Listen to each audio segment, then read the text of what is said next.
Alright, so once you open Substance Designer, you get this new window where it says Create New Substance or Learn. So I'm going to go ahead and click Create New Substance, and let's go through these. By clicking Empty, it gives you a completely empty graph.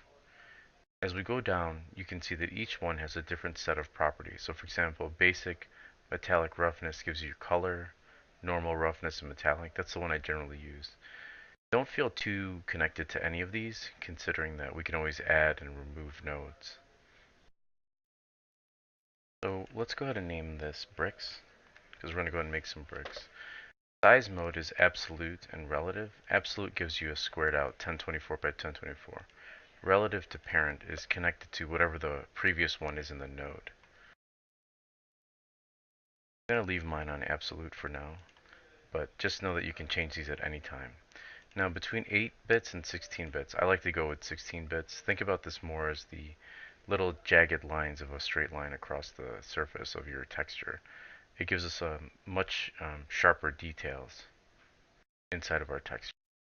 Alright, go ahead and hit OK, and Substance will create a graph from the template that we selected earlier. And you can see that I'm just scrolling my wheel in out to zoom. The base color, normal, roughness, and metallic. I'm going to go ahead and do window, and then I'm going to go down to reset layout. And what that's going to do is just make sure that we're all on the same page. I'm going to change my geometry to a cube. You can see here that right now it's just more of a reflective cube. Alright, so what I'm going to do is hit spacebar. And what this does is it gives you a group of nodes that are the most common used. Go ahead and select uniform color. Notice that once we created this uniform color here, under the specific parameters color mode, if I select gray and I slide this over to gray, my 2D window is updated.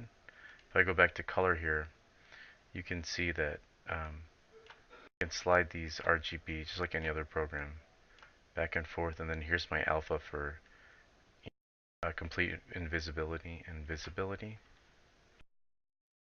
You can also double click inside of these sliders and type in a value. Really cool feature is the pick. If you click on that, you can see I can pick a color from my scene.